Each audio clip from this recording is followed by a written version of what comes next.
যাদের ডায়াবেটিস আছে তাদের প্রথম কথা মনে রাখতে হবে, সুগার বা রক্তে শর্করা যেটা হয় সেটা কিন্তু বেশিরভাগ সময়তেই কার্বোহাইড্রেট জাতীয় খাবার থেকে আসে। আর কার্বোহাইড্রেট খাবার আমাদের ক্ষেত্রে, যেমন ইন্ডিয়ানদের ক্ষেত্রে বা আমাদের বিশেষ করে এই ইস্ট ইন্ডিয়ানদের ক্ষেত্রে, ইস্টার্ন পার্ট অফ ইন্ডিয়াদের ক্ষেত্রে মেন হচ্ছে ভাত এবং রুটি। মানে চাল বা গম থেকে যেগুলো আসছে সেগুলো সবই আমাদেরকে আলটিমেটলি শর্করা সরবরাহ করবে আমাদের রক্তে।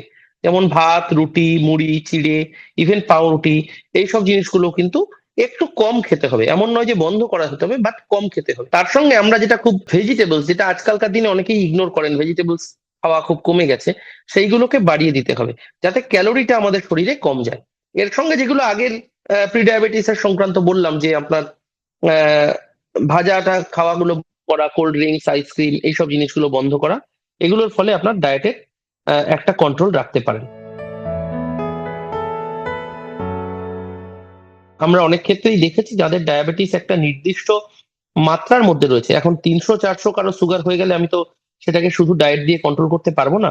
বাট যাদের বেড়ে গেছে কিন্তু একটা সার্টেন লিমিটের মধ্যে আছে, তারা যদি শুধু ডায়েট নয়, তার সঙ্গে রেগুলার এক্সারসাইজ, অ্যাটলিস্ট প্রতিদিন 30 মিনিট করে জোরে জোরে হাঁটা বা যে কোনো অ্যারোবিক এক্সারসাইজ যেগুলোতে আমরা বলি, যেমন সাইক্লিং, যেমন ট্রেডমিলে হাঁটা, যেমন স্কিপিং, সাঁতার, এগুলো যদি করেন, তার সঙ্গে অবশ্যই ডায়েট, তাহলে আপনি ডায়াবেটিস অনেকদিন অবধি, আমি বলবো না যে কিওর করে ফেলতে পারবেন, বাট নিয়ন্ত্রণে রাখতে পারবেন আপনার ব্লাড সুগারটাকে। সাধারণ মানুষের মধ্যে অনেকটাই ভুল ধারণা আছে। অনেকে মনে করেন মধু বা গুড় নিরাপদ, কিন্তু এগুলোও কিন্তু চিনির মতনই রক্তে আপনার সুগারের লেভেলটা বাড়িয়ে দিতে পারে। তাই নিয়মিত বা ইচ্ছে মতন খাওয়া ঠিক নয়। এবার দেখুন, সব ব্যাপারেই আমরা তো আর সারা জীবন জেলখানার মধ্যে বন্দি থেকে যা খাবার সেটাই খেতে পারবো না। তো মাঝে মধ্যে ইচ্ছে হবেই, কিন্তু সেই সময় দিনগুলোর জন্য আমি বিশেষত আমার পেশেন্টদের বলে রাখি, ধরুন আপনি কোনোদিন আপনার ইচ্ছে হলো আপনি একটি রসগোল্লা খাবেন, কিন্তু নেক্সট যে মিলটা হচ্ছে তাতে কিন্তু ভাত বা রুটি বা ওই কার্বোহাইড্রেটের সোর্স গুলো পুরোপুরি বন্ধ করে দিন।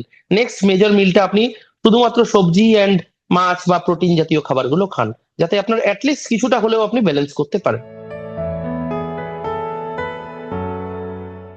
ফুড কোয়ালিটি যেগুলো, সেগুলো কিন্তু দুদিকেই, টাইপ 1 বা টাইপ 2 দুটোতেই সিমিলার।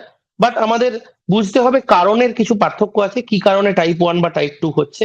টাইপ 1 ডায়াবেটিসে আমাদের শরীরে ইনসুলিন তৈরি হয় না, তার জন্য আমাদের ইনসুলিন বাইরে থেকে দিতে হয়। সেই ইনসুলিনটাকে আমাদের যে নর্মাল খাবার দাবারের টাইম বা খাবার দাবারের কোয়ান্টিটি, কতটা আপনার খাবার খাচ্ছি, বিশেষ করে কার্বোহাইড্রেট কতটা খাচ্ছি, সেইগুলোকে হিসেব করে সেই খাবারের আগে আগে বা কোনো এক সময় আমাদের ইনসুলিনটা দিতে হবে। টাইপ 2 ক্ষেত্রে সেক্ষেত্রে কিন্তু জিনিসটা আলাদা। আমাদের ইনসুলিন যথেষ্ট পরিমাণে শরীরে তৈরি হয় টাইপ 2 তে, কিন্তু ইনসুলিনটা কোনো কারণবশত কাজ করতে পারে না, যাকে আমরা বলি ইনসুলিন রেজিস্ট্যান্স। কাজে টাইপ 2 ক্ষেত্রে আমাদের খেয়াল রাখতে হবে ওয়েট কন্ট্রোল এবং ক্যালোরি কাউন্টটাকে কম রাখতে হবে, যাতে অ্যাডিশনাল খাবার দাবারের জন্য কোনো ওয়েট গেইন না হয়। ডায়েটের মধ্যে যে ফলটা শীত, গ্রীষ্ম, বর্ষা, একমাত্র ভরসা হচ্ছে শশা। আপনি যত ভালো বেশি করে শশা খেতে পারবেন বা স্যালাড খেতে পারবেন, একদম জিরো ক্যালোরি খাবার, কিন্তু আপনার পেট ভরবে, খুব ভালো জিনিস। এছাড়া অন্যান্য ফলের মধ্যে যদি বলেন, আপেল, পেয়ারা, নাশপাতি, পেঁপে, এগুলো সবই পরিমিত বা অল্প পরিমাণে খাওয়া যেতে পারে। যেগুলো জিনিস অ্যাভয়েড করা উচিত সেটা হচ্ছে আম। গরমকালে যেহেতু আমের সিজন, প্রত্যেকেই আম খেয়ে নেন, এবং আমটা প্রচুর বেশি পরিমাণে খেলে কিন্তু সুগার বাড়বেই। তার সঙ্গে কলা, পাকা কলা, আঙ্গুর, এইগুলো যতটা পারা যায় অ্যাভয়েড করাই ভালো। এর সঙ্গে হচ্ছে ফলের রস জেনারেলি খাওয়া উচিত নয়, যদি আপনি খান তো হোল ফ্রুটটা খাওয়াই ভালো উইথ ফাইবার। ডায়েট চার্ট সম্পূর্ণ ইন্ডিভিজুয়ালিস্ট হয়। মানে আপনার কতটা সুগার আছে, আপনার বডি ওয়েট কত, আপনার হাইট কত, আপনার বিএমআই কত, তার উপরে ভিত্তি করেই স্পেশালিস্ট ডায়েটিশিয়ানরা তৈরি করেন। আমি কিছু সহজ টিপস বলি যেগুলো আপনি ফলো করতে পারবেন। যেরকম আমরা বলি ডায়াবেটিক পেশেন্টদের যে আপনারা একবারে অনেকটা করে খেয়ে নেবেন না, বারে বারে করে অল্প অল্প করে খান।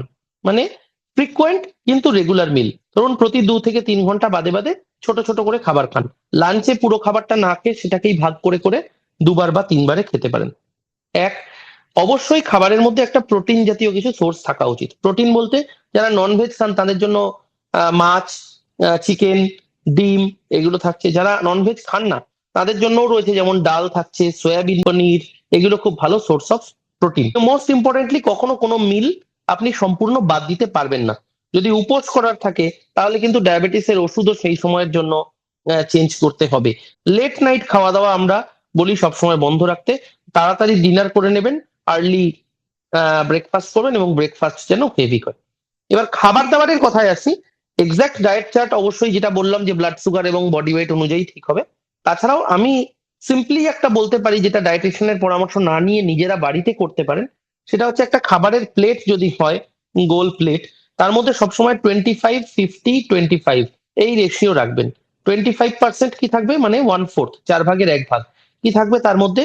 থাকবে কার্বোহাইড্রেট, মানে ভাত, রুটি, মুড়ি, চিড়ে যা হচ্ছে। বাকি 25% যেটা রয়েছে সেটাতে আপনি রাখবেন প্রোটিন, মানে ওই মাছ, মাংস, ডিম বা ডাল, এইগুলো রাখার চেষ্টা করবেন। এবার পড়ে রইলো 50% বা অর্ধেক, পুরোটা পড়ে রইলো। সেই যে অর্ধেক প্লেটটা, সেটা পুরোটা থাকবে ভেজিটেবলস বা যেগুলো লো ক্যালোরি খাবার। এই সিম্পল জিনিসটা যদি মেনটেন করতে পারেন বাড়িতেই, দেখবেন অনেকটা আপনি উপকৃত হবেন।